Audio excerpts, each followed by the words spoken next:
All right, greetings. This is Freedom Phil, live from the wasteland outside the survival pod. And every once in a while, I see a story that I'm not surprised by this happening, but it is kind of dystopian, where they're showing this propaganda coming out of Ukraine, or more like Europe's propaganda to Ukraine, about how, there's been so many soldiers lost in Ukraine that we're going to have to replace the men with somebody else.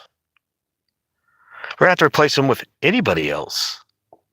Can you guess what groups of people they want to replace Ukrainian men with?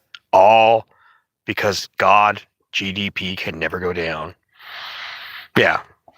This is Freedom Phil. Like, subscribe. Let's get into it and always turn up the video speed. And why do I say that? Because let's be real about it.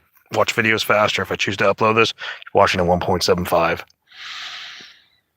I think there's something just horrifically traitorous about it. And I get that they need to get business back up and running, but it's amazing how many countries throughout the course of history that after a war just managed to, have a baby boom, have kids. But the powers that be just can't wait.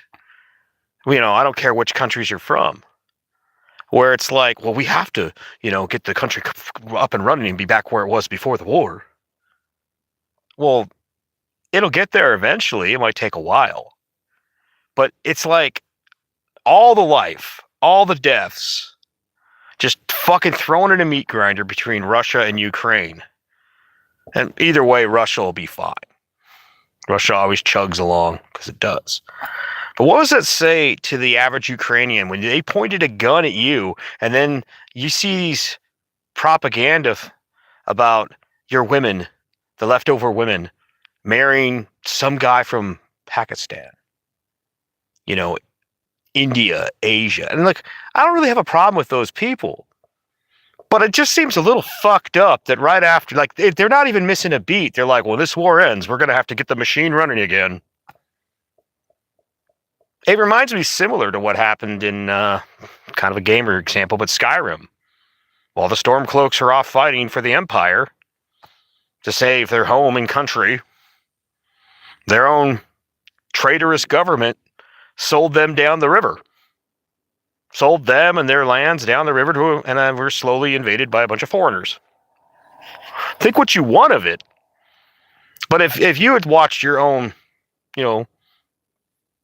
flesh, blood, your own countrymen die alongside you, and you come back and the general greater government's idea is, well, we just got to bring in a bunch of people from anywhere to do the jobs. There's going to be mining, rare earth minerals, and we got to grow the grain, and it's like, what the fuck were you even fighting for at that point? Because people are like, well, it won't matter. It'll still be Ukraine. No, it won't. Just like in England, it's now Londonistan.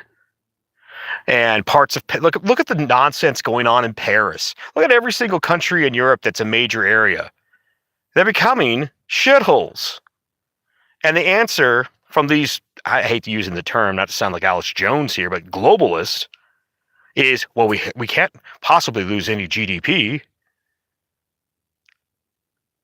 I can understand if it was like immigrants from like Poland or some neighboring country that you have some sort of cultural relation to, but just flooding in second and third world migrants into Ukraine after the war, I have to wonder, is that going to cause something even worse?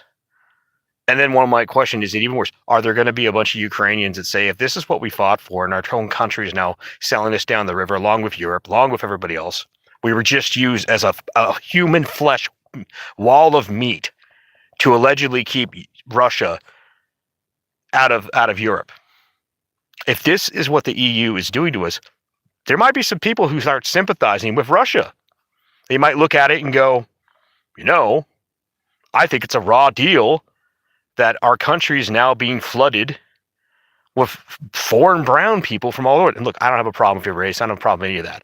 But I know that if I had just fought a war to protect my country, my culture, my people, and watched my friends, family members, people from my country get blown apart in some of the most horrific ways, because let's be honest, as war has always been horrific, modern war, you're just sitting there trying to fight in the trenches, and now you hear, and there's a fucking drone coming down on you with whatever it's armed with.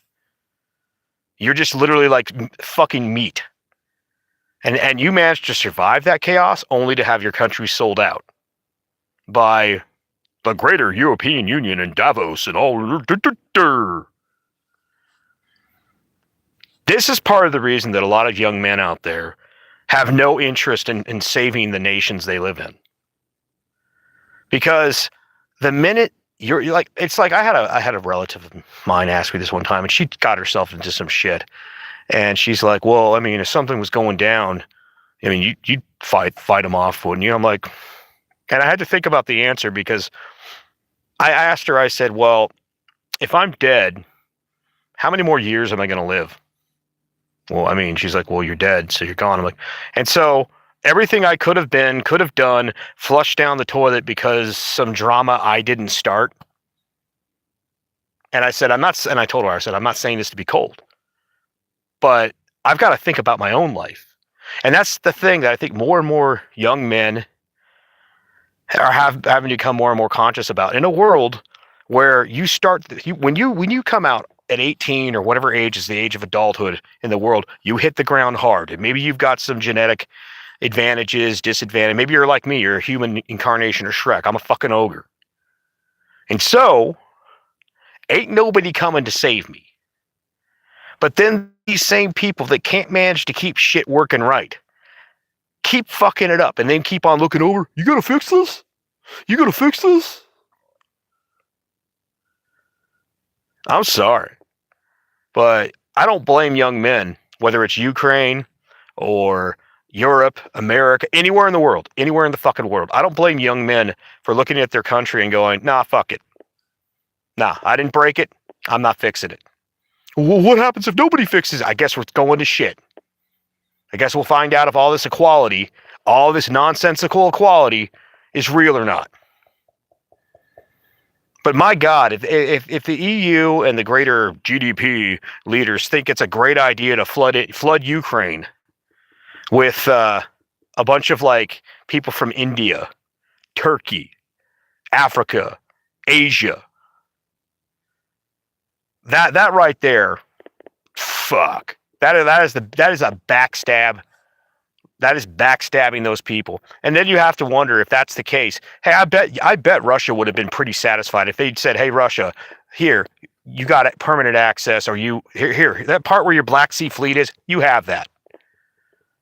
I know that would have never happened because nobody wants to cede any land anywhere. But if you look at all the dead bodies and all the people that ain't coming back, and you think to yourself, okay, we fought all this, we lost these hundreds of thousands, if not millions of people, including Russia and Ukraine. Lives totally fucked up.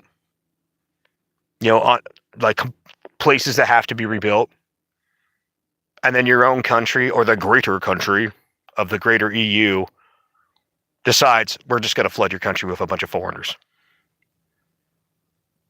Don't think the youth of every damn country ain't looking at that and thinking, you know, if this is how you're going to treat people who fight for you. By the way, wasn't it funny not so long ago when Germany was saying, well, maybe we need to start drafting some of our young men. Drafting who? The foreigners that just showed up? Oh, no. I bet you wouldn't do that. And I bet if you did, they just walk. It gets really old worldwide. Wars started by constantly old rich men and politicians, whether it's male, female, whatever, rich politicians starting wars and then expecting people to be patriots to die for some bullshit they didn't have anything to do with. And, you know, like I said, every time you see this kind of like backstabbing going on with these countries, it's one more reason that another young man says, nah, fuck it, let it collapse. Maybe accelerate it. It collapses sooner, we can rebuild. Now, I'm not necessarily an accelerationist myself, but I can't say I don't understand why they think that way. So that's my thoughts. Freedom Phil, like, subscribe, take it easy.